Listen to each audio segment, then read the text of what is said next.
everyone. So what do we have here? A basic beige box? Does seem as basic as they come, doesn't it? But I don't know, there's something about this system that's piquing my curiosity. There's some elements of it that are late 90s and some elements that are mid to late 2000s. It's also unusually heavy, which means either this is a really well-built case or there's something interesting going on inside. Well, let's find out, shall we? You know, I'm sitting here trying to figure out why I find this thing so striking, because it really has a very basic Spartan design, doesn't it? You just got vent holes and vent slots and buttons and LEDs, just no frills about it. Yet somehow that makes it frilly. I don't know, maybe I'm weird. I definitely recognize that CD-ROM drive though. I had one of those back in the day. Recognize the distinct oval LED and button. Bet the sounds that thing makes will trigger some nostalgia. And we've got our CD burner down here. It was somewhat common at the time to have both, at least on home-built machines, which this one seems to be. Either that or it was a very small builder. I have no idea what Supreme UQM means. If you happen to know, do comment, because it rings absolutely zero bells for me. And I wasn't kidding about this thing being unusually heavy. This thing definitely has a lot of gravity, at nearly 33 pounds, or... Oh man, this thing does kilograms really weird. 14 kilograms, 800 grams, I guess that means? Yeah, I guess so. Yeah, not a whole lot to see around the back. I would think that maybe it had a graphics card at one point. That's clearly been removed. But this I/O selection is giving mid to late 2000s, with the whole 5.1 surround sound thing going on, and the built-in NIC, and the parallel port, yet no serial port. That kind of speaks to the era. We'll find out soon enough. And I'm starting to think that most of the weight of this thing is coming from the case metal itself. That is some thick sheet metal. I guess that's why it feels to me like a very high quality case. But let's get it apart and see if the innards match the outards. And surprisingly, despite this thing being configured for ATX, it uses the old outer sheathing style case, where the entirety of the outer metal comes off.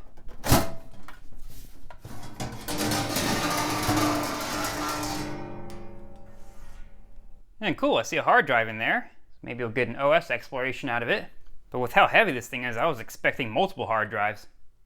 And yeah, this machine definitely has been brought up in the years, because that is most definitely a mid to late 2000s motherboard. An ASRock K8NF4G-SATA 2. Or is that K8 or KB? I'm not sure. That's definitely a AMD 64 looking cooler. Either AMD 64 or Sempron socket 754, possibly. And I love these black ASUS IDE cables. Those things are just classy. It's like your fancy going out IDE cables. Well, let's get these cleared out. They must have had a secondary hard drive, or this was a secondary hard drive. I'm not sure. Let's check the jumper setting. Anyways. It's a abnormally long floppy cable.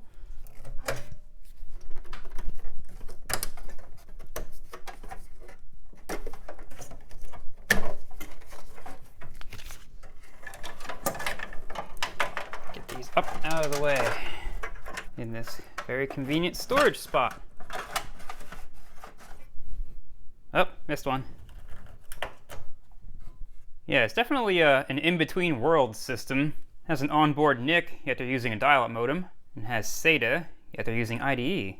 Not unlike a setup I used to use back in the day, so I didn't have money for SATA drives or high-speed internet. Here's our lone peripheral card, a very basic 56K dial-up modem, the Lucent chipset, and all the dust your lungs desire.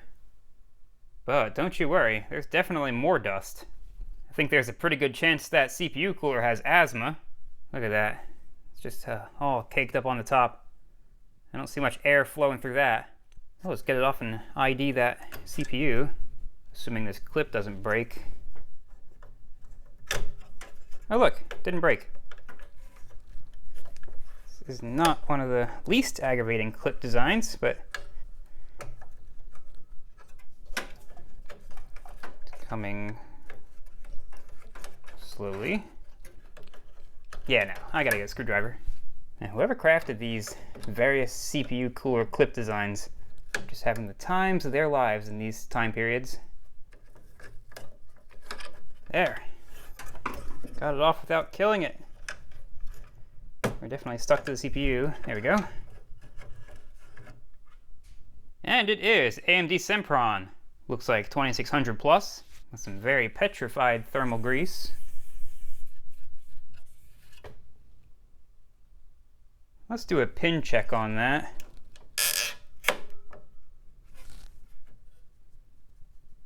And they look good. No signs of trauma. Let's just put that back in there.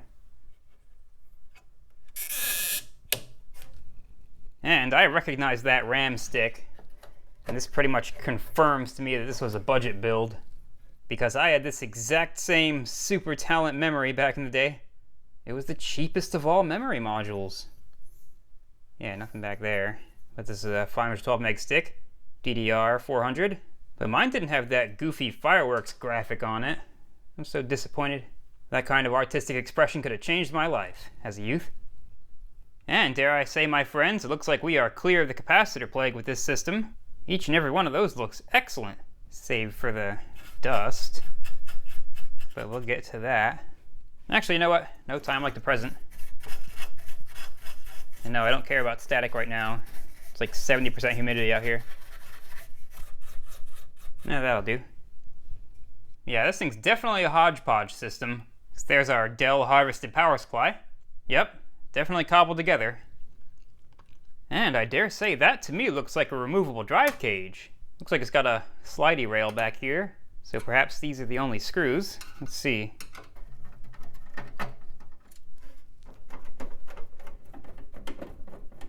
Now, do we slide? Yes, we do. Starting to like this case even more. And it even has provisions for an AT style power switch.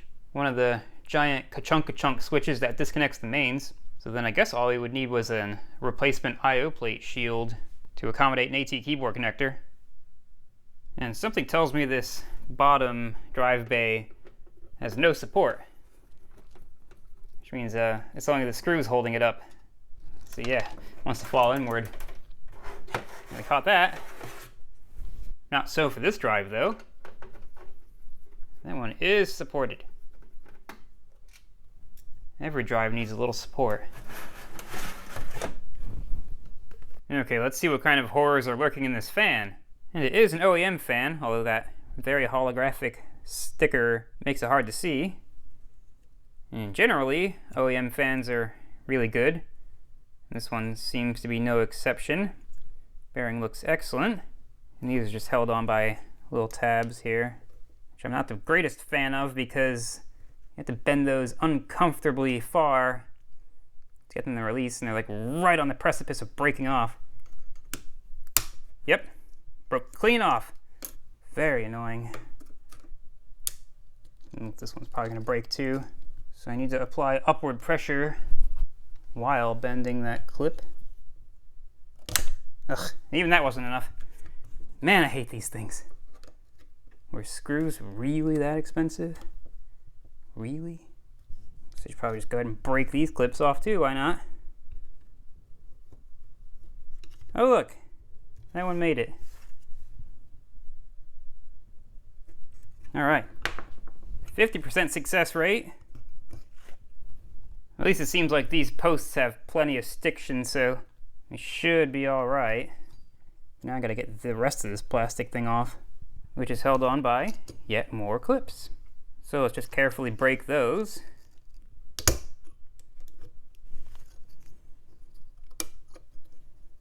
No, I actually made it. This side should be easy then. Yeah, dreadful thing. Gotta bend those down.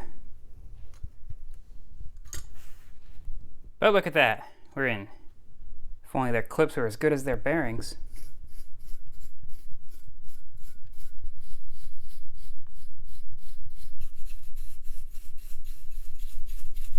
Not safe for lungs. And you know, based on the way these clips broke, looks like it might be possible to glue them. Now, super glue is usually useless for everything, but this looks like glass fiber reinforced nylon or something, and sometimes super glue will work in that instance. course, I put way too much. I don't care.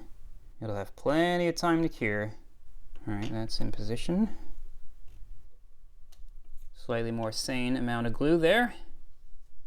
Now we'll find out. Can stupid glue redeem itself? Right, now let's rectify this atrocity. This stuff is very petrified, but seems to have cleaned up really well. And we should just be a gentle tap tap away from straightening that little bend I put in there. Yeah, close enough. It will work. Gotta do the other one now. Yeah, good enough. The camera angle definitely plays havoc with that, because they look way better to my actual eyes. Alright, this part is glued, schmooed, and all cured up now. So let's see if this thing survives reassembly. Let's not forget this very important part. I'm actually incredibly surprised that this isn't broken, because it seems like they always are. It does have a bit of corrosion though, but I don't care, honestly. Now, getting this back on seems like a chore.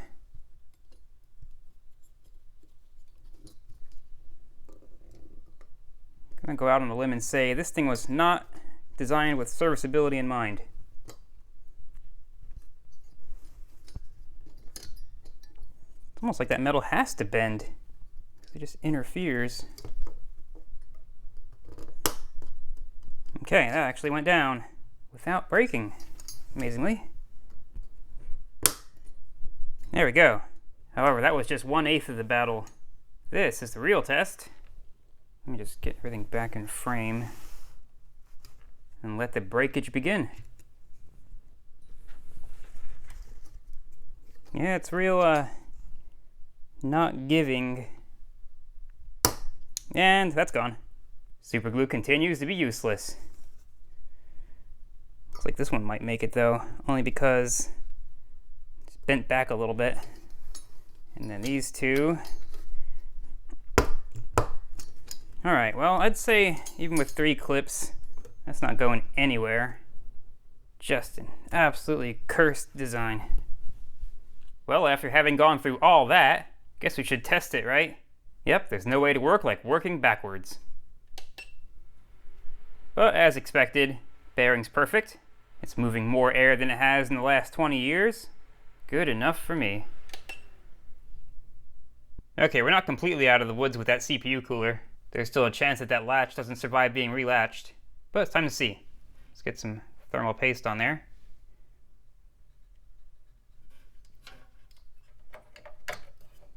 First, gotta get this thing to line up. It's a chore in its own. There we go. Nope. Never mind. There we not go. Gotta get that top one to latch. Okay, there. Now, do we have the lack of brittleness? All right, we do. All right, that's on there. Might as well reconnect this. And that. All right, let's see if we're saving 60 cents today. Aha, so close. But 1.12 volts is not high enough.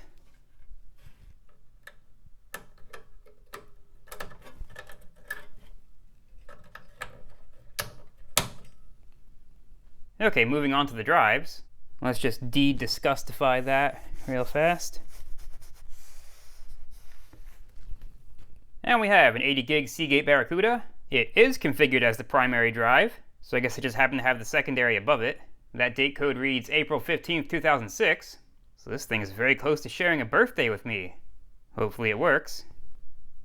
And here's the 48-speed CD-ROM drive, made by Samsung, with a date code of November 1999. So this predates all those upgrades, and so far is the oldest component I found in this system. Late 90s definitely is a better fit for this case style.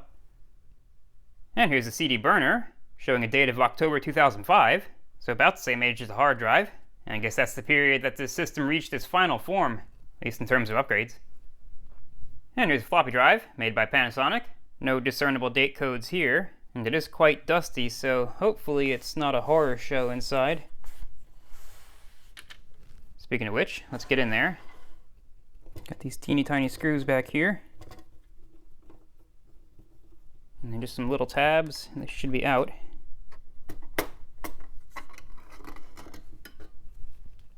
Okay, could be worse.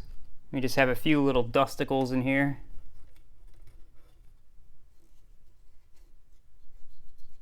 We have definitely seen worse. Let's clean the heads. And those weren't bad. Definitely want to freshen up this grease. Looks pretty gross. Let's just advance that. This drive's pretty easy to work on.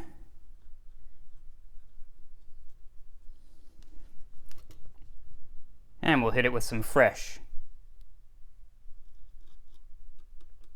And I wonder if we can go ahead and try to pre-advance it, since there's so much room on that shaft.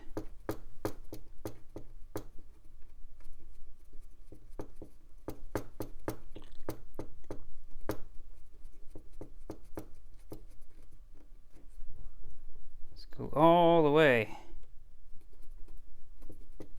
All right, we just got a little bit of excess here. Get that off, and we should be good. Just gonna let it park itself when it powers up. All right, Dell, let's see what you got.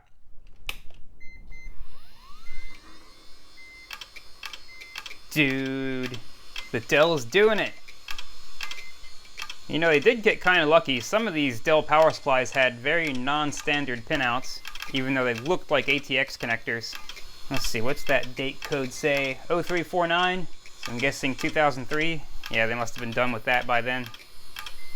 Alright, that's been cooking aplenty, and it's still working, so I'd say it's good. And the base plate of this thing is horribly dusty, so gotta break out the vacuum for this one.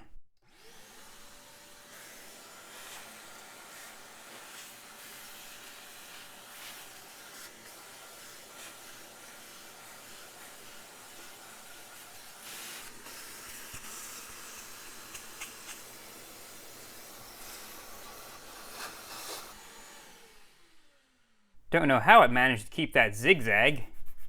It's like the plastic had a clay bar effect. Alright, it is the time of the testing variety. Let's just first send it some AC power. Alright, no surprise power ons, so let's hit it.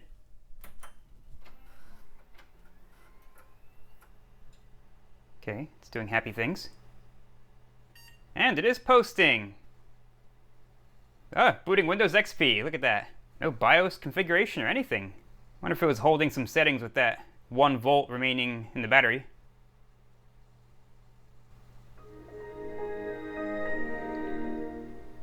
Okay, we got sounds, but I lost video. Wonder what's going on. Yeah, getting desktop sounds. What's going on? I wonder if they have some weird display settings. I guess let's try rebooting into safe mode. See if that little reset switch is connected. Seems like it. Okay, now this is clearly capture device shenanigans. One moment. Okay, there we go. Yeah, that's better.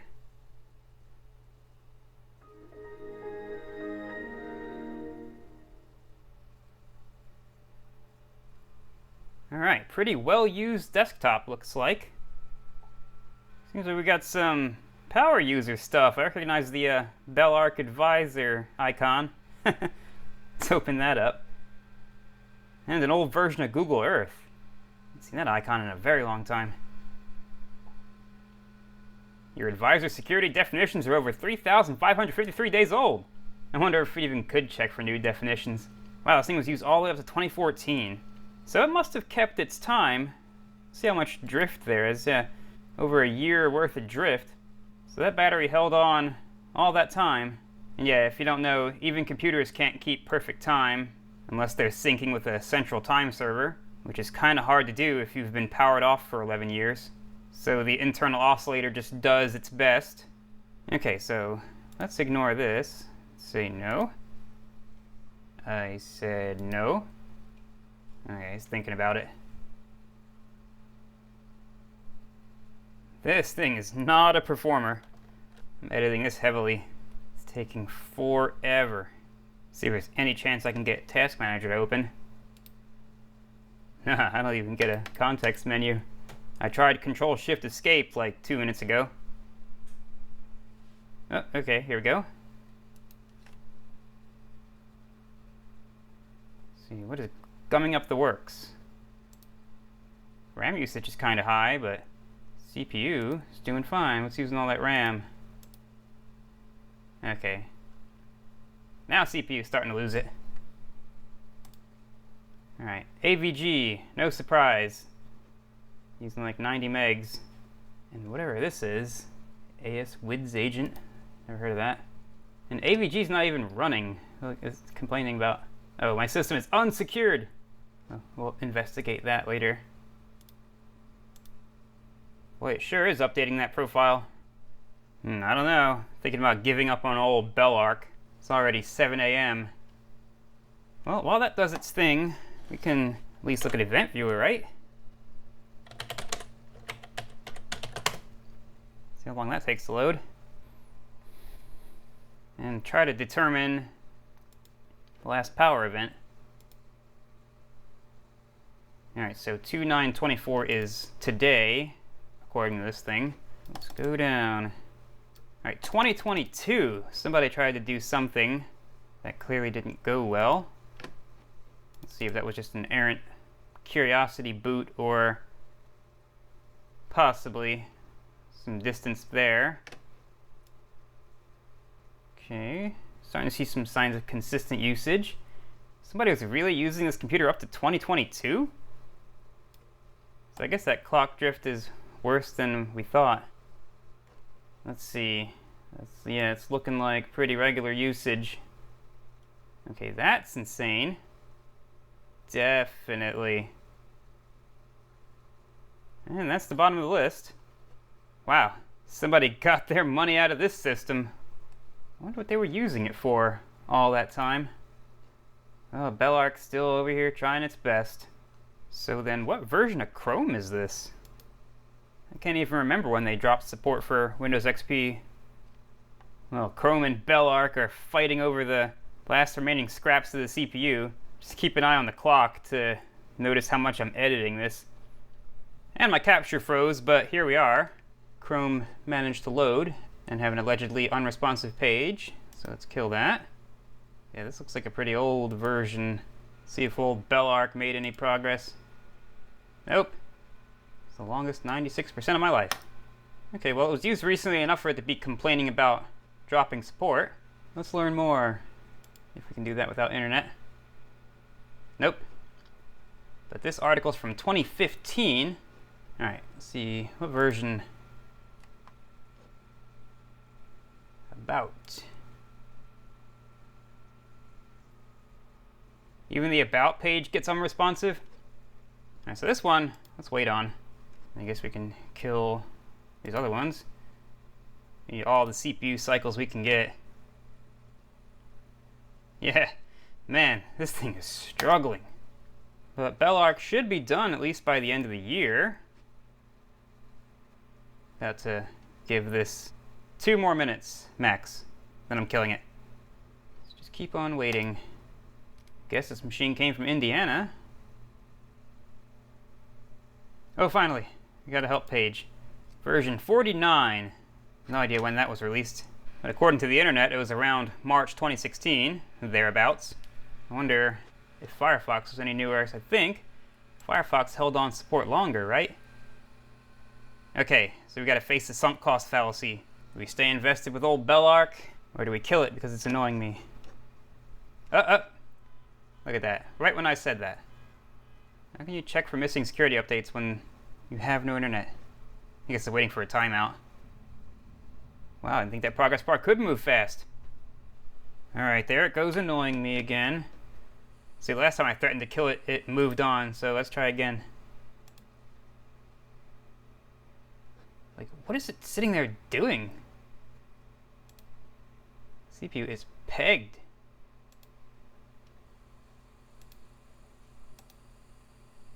Oh, it's AVG. Ugh. You know what? That can go away. Here I am trash talking old Bellark. AVG killing us the whole time. So stubborn, can't even open its menu. It's probably doing a virus scan.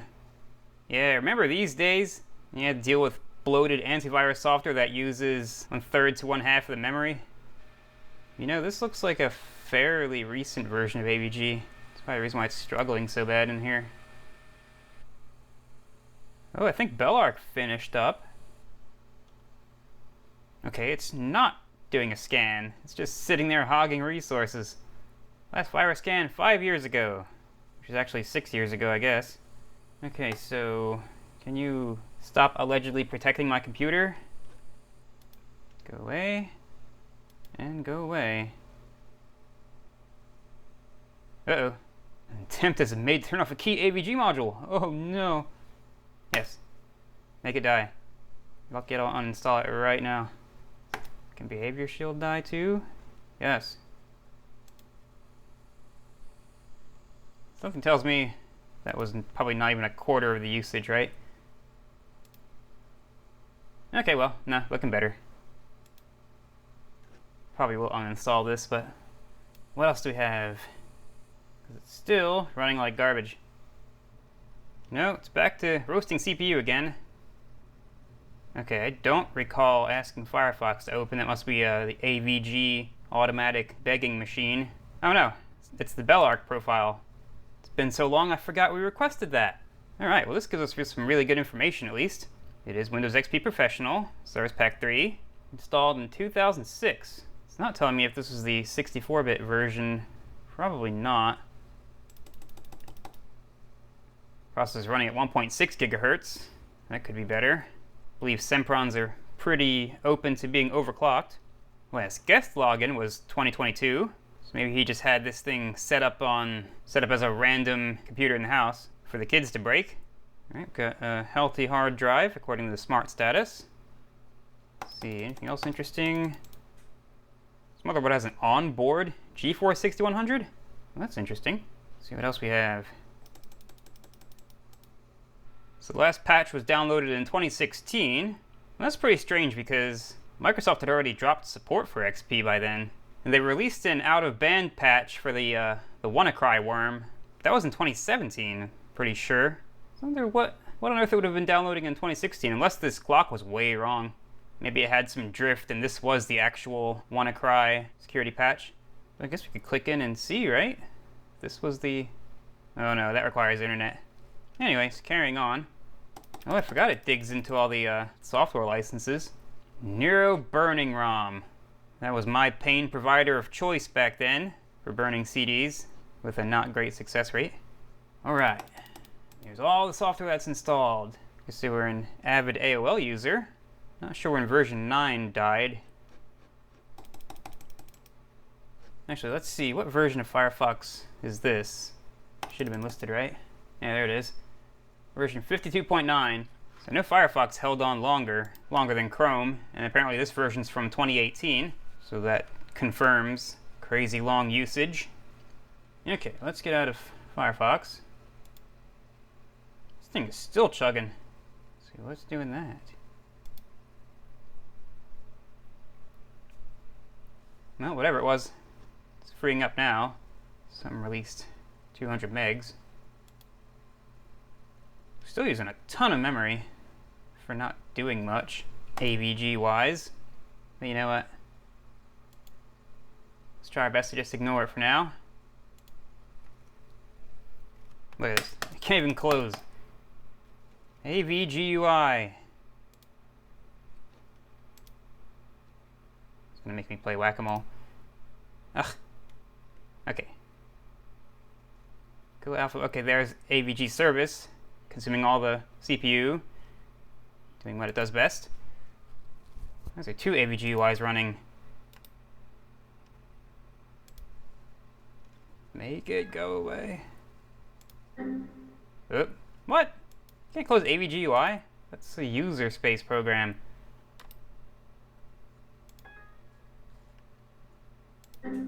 Okay, this is super annoying.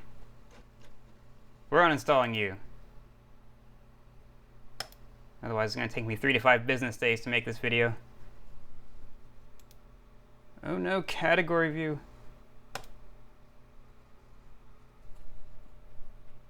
AVG. Kindly perish. Used rarely. Yeah, right. Uninstall. All the way. Forever. Yes. We're super serious. Like how sullen that sounds. Uninstalling the product. Can't believe somebody was sitting there using this thing like this. It even takes forever to uninstall. And just for the children watching, back in the day an antivirus program was absolutely essential for Windows XP. Otherwise you would get eaten alive by malware, especially if you were directly connected to the internet, which back then a lot of machines were, because NAT routers weren't out as common. And what a wonderful time it was to be a kid who was curious about cybersecurity. Yeah, totally not talking about myself. And I'll say no more. Alright, we're getting a move on now, looks like. Probably because it finally finished killing off all its services. Ah, at last. We get the restart computer dialog. Let's go.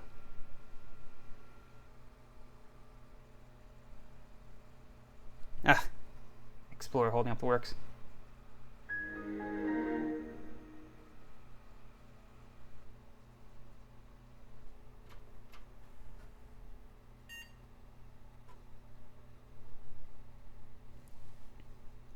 Uh-oh. Is it check disk time? I'm surprised that didn't happen after all those hard reboots. No, this is something else. Like cleaning up the lingering remnants of AVG.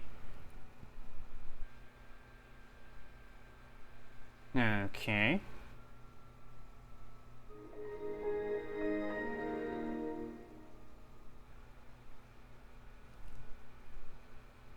Alright, I see Earphone View on there. I think that's how you pronounce that. Earphone? I know that's the first name of the creator of this program. Let's see what they were doing with this. Tons of pictures, it looks like. Kind of scared to open them. Well, in Blur we trust. Okay, looks like two randos on Halloween. Dated 2011. Okay, yeah, I am not going through this because blurring takes forever. Let's get out of here. Now, what in the devil is this? Workforce Pro. Takes forever to load, apparently. Oh, it's loading Firefox. Okay, I guess it was some kind of printer or printing type device. It's trying to reach Epson.com, which is obviously not going to get anywhere. Mozilla Firefox seems slow to start. You don't say. I'm surprised it runs at all. Magic Jack, that was that telephone thing, right? And it doesn't support my version of Windows. So how'd it get on here? Person must have been so disappointed. Let's see if Google Earth will do anything without internet. Maybe it's got something cached. Okay. Yeah, we don't care at all.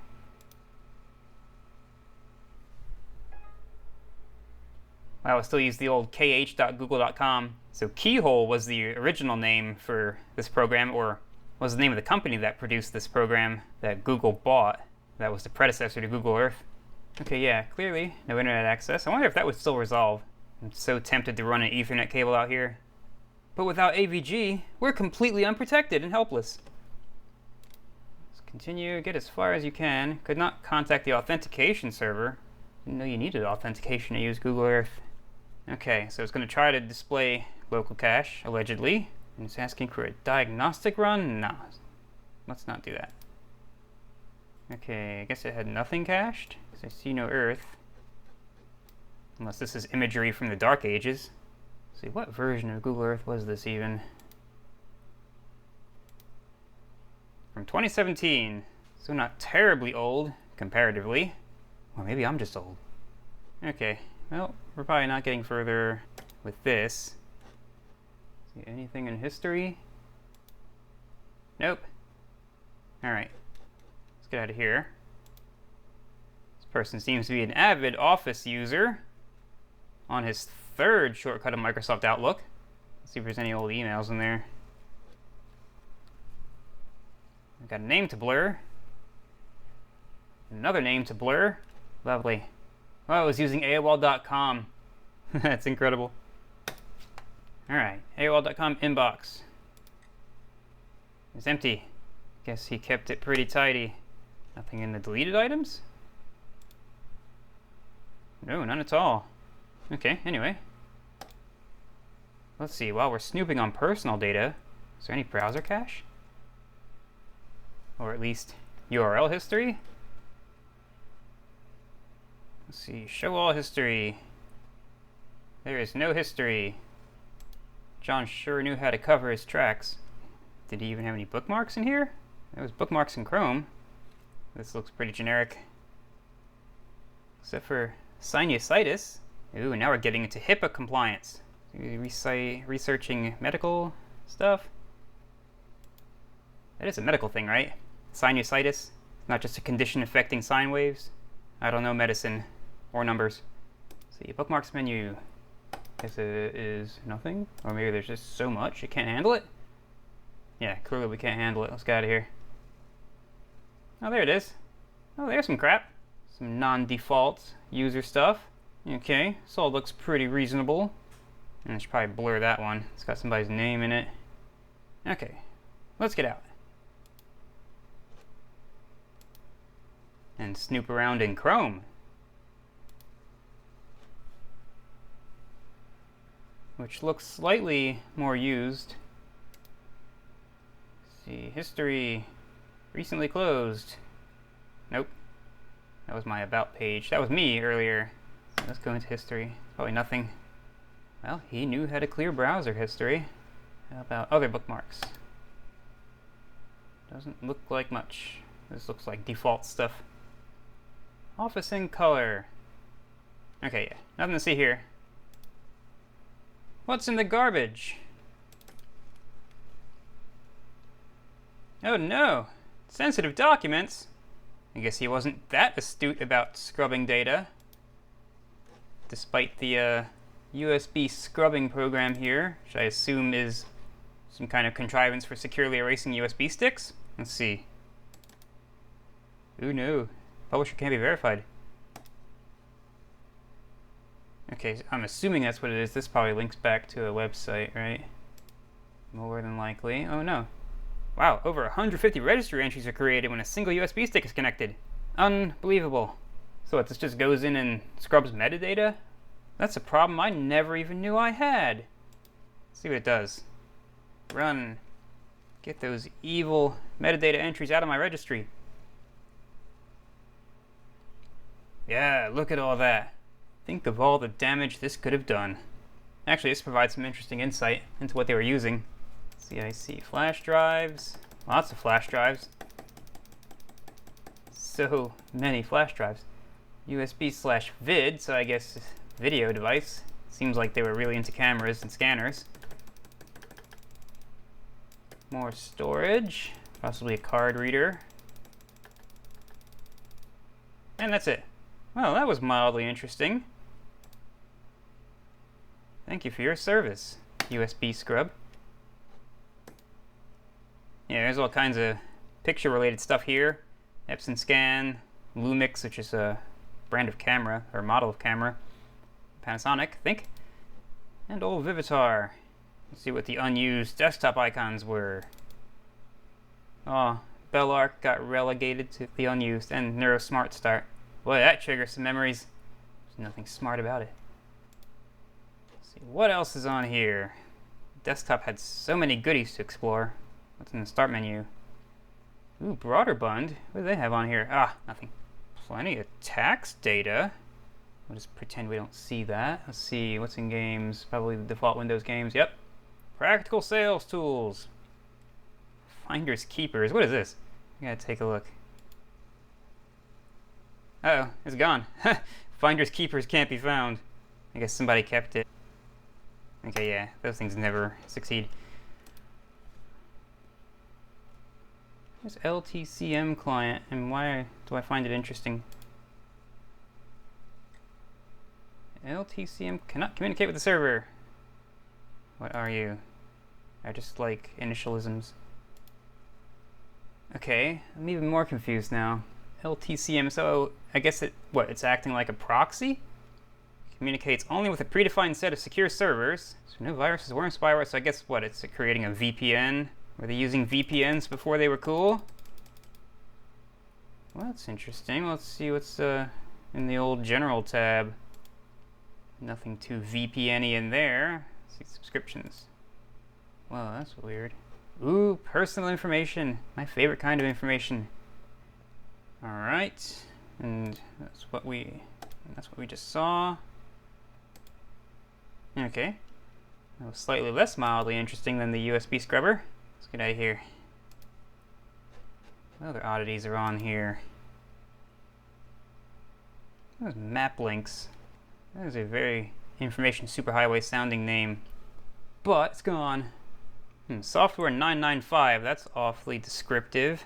Apparently, some kind of PDF editor. Let's see, what does FFD show? Audio and video decoder.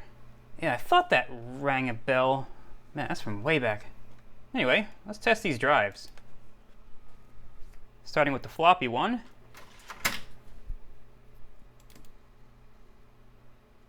Oh no, they had C drive shared. Oh, the horrors. Floppy drive does work. Sounds pretty healthy too. Indeed. Here, let's give it some exercise. Let's copy all this stuff off. Create a new folder. Aptly named. Oh, I didn't right click. Get out of here. What? Why did my left click become right click? What? No keys sticking or anything. That was weird. Anyways, Control V. Just copying quite happily.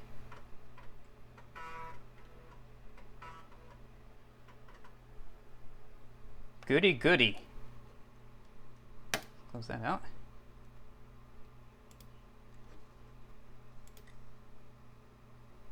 Now for the CD drive. A nice crunchy direct drive mechanism.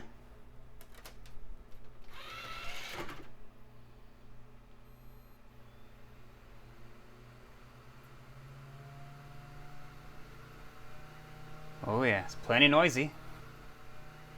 And it does work. Look at that. Hey, well, it's auto running all the way down to version 5.0. All right, let's get out of here. Yes, exit setup. Oh, it's back when they begged you to stay. All right, another thing I like to do with these is see if they'll read modern CDRs.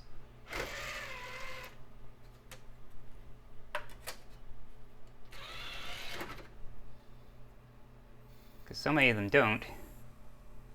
And this one does. Seems to happily. Let's explore. Let's try to copy some chunky file off here, if there are any. Let's see, this is only 18 megabytes worth. Good enough for a test. Go away, Firefox. Why? Why won't you go away? Firefox demands to be acknowledged. Close. Just put it in that junk folder.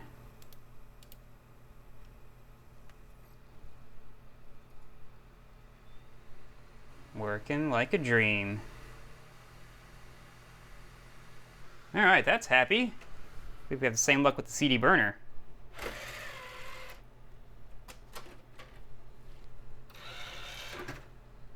Do we open? Oh! That one's being obstinate. Gotta find a pokey thing. No nice reliable gear mechanism in here. Oh, it's just a little sticky. So we'll go straight for the CDR in this one. Okay, doing its thing. Okay, got an icon. And an auto run. Cool. So that one works too. Guess we'll let it try to copy. Firefox would go away.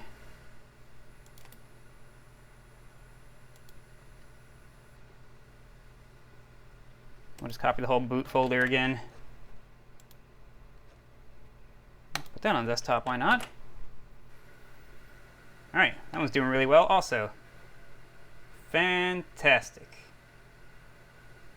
Let's see if it's over that stickiness. Nope. So that's definitely an internal lubrication issue. Because I don't hear the belt slipping. But I am going to need my disc back. Yeah, there's the belt right there. It's actually not in horrible condition. It's not as rubbery as I would like, but I kind of want to go into it. Because it's always good to have a working IDE CD burner around. Okay, here's how we'll determine it. If it burns the CD successfully, we'll fix the mechanism. Does that sound like a deal?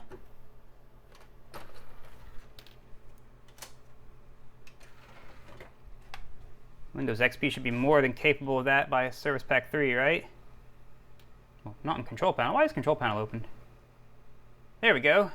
Writable CD folder. We'll just burn back all that crap we copied to the desktop.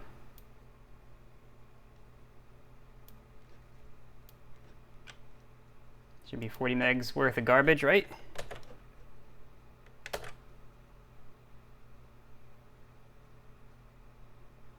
Write these files to CD. Alright, looks good. And it failed, but it seems like it didn't even try, because that drive made zero noise at all. Well, we're gonna have to resort to Nero.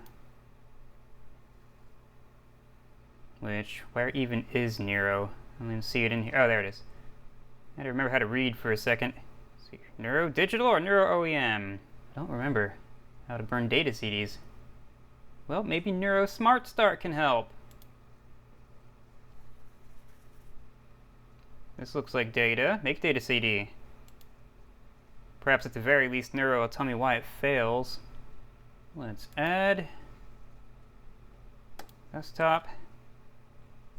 Copied garbage. Okay, and finished. Guess you have to click that. Next. Burn it! Or at least try.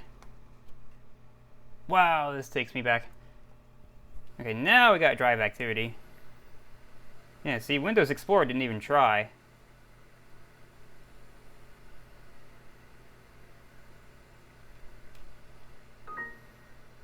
Alright, burn process failed successfully. Look at that. Nero didn't make a coaster. Alright, so that drive fully works. So I guess now I'll have to fix the drive tray. Do I want to save my project? No, I do not. Alright, let's shut this thing down. If I can get there without Nero crashing. Come on, let me out. Turn off computer.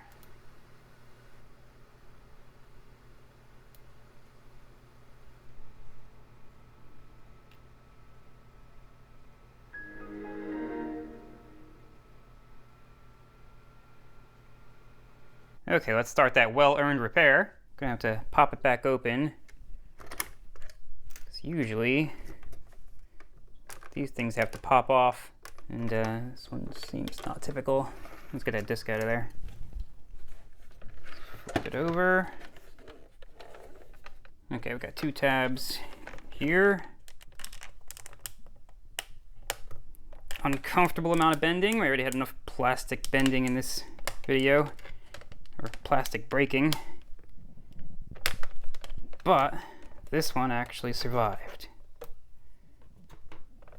Need to get that off in order to remove the faceplate, which is just held on with these side clips here.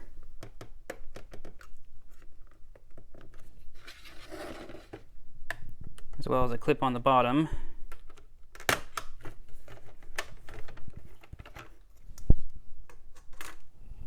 And just 4 screws, and we should be in. And it would appear that I'm the first person to work on this drive. What an honor! Honored to void that warranty, that is.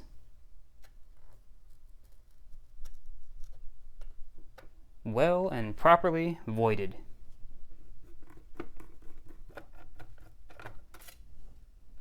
I think that's an Acer chipset, isn't it? Yeah, and look at that, it's got a visible detector IC. It is actually what the laser pulses reflect into, and has the very important job of converting them to electrical signals. But our business should be on the top side. See, we got some wobbliness in the belt there. So that's probably its whole problem. Let's give it some power and see. It should close the tray. Alright, and yeah, sounds like it's struggling to engage. That is a new symptom. Yeah, it's like it doesn't even have enough torque to lift the mechanism. It's either that or it's depending on the force of the magnet. Yeah, that's what it is. These things have magnetic clamps, which is in the top of the sheet metal. Alright, so this is definitely a case of a bad belt. So let's reopen it and shut it down. Let's see what it takes to release this drive tray. It's usually just a little latch, possibly this one. There we go. And let's extract the belt.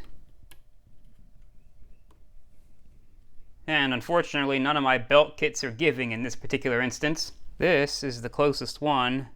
It's about the correct length, but it's definitely a thinner belt.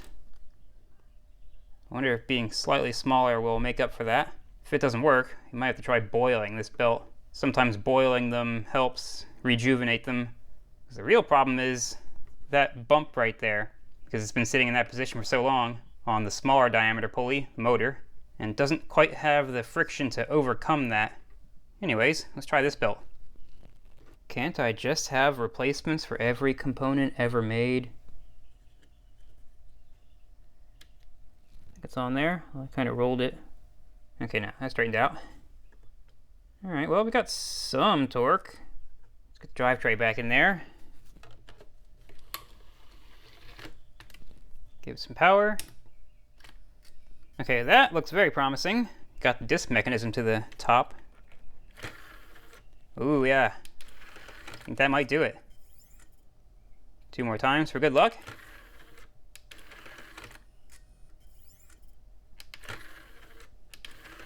Oh yeah, that's it. Beautiful. And all that existing grease looked fine, so I'm not going to mess with it. It's doing what it's supposed to do. Alright, final test after assembly. So far so good. See if we get spin up.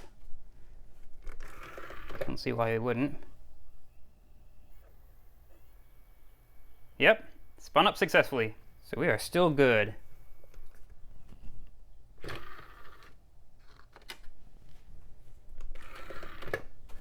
Alright, happy drive. Okay, now, there's no way I can leave this faceplate as gross as it is. I'm kind of running out of time, so I'm just going to do a pretty basic surface level cleaning with the Windex and the paper towel. Nothing too crazy. Assuming this actually takes the scuzz off. Yeah, it's doing it, for the most part. It's tricky to get into these little crevices though. Especially these. Okay, no, that's actually working better than I expected. But some of this finger scuzz is proving to be quite difficult. Yeah, I think that's going to require alcohol. Oh yeah, works way better. However, some of these skid marks here are going to require something a little stronger, namely the magic eraser. And that is doing it. Okay, that's good enough for now. If I ever repurpose this case, I will go deeper. I do want to clean up this skid marky disaster on the side, though, if possible. It's being quite stubborn. Alright, that took some effort. And it's still not perfect. Some of these shadows are just plain old plastic damage. Yeah, I guess somebody had this thing slipping and sliding around on its side, because the case metal is pretty rough too. But I think that might clean off. Let's see. Yeah, it seems like it. Wow, I really thought this paint was utterly destroyed. It's actually in really good shape. Only actual damage is here and here, and a little bit here. I guess from whatever it was sliding on. I'd say it's pretty great. Yeah, this case cleans up real nice. Love that it doesn't even have any nasty yellowing. It is definitely a contender for a future build. No better place to protect your valuable components than this utter tank. But I better close this one here.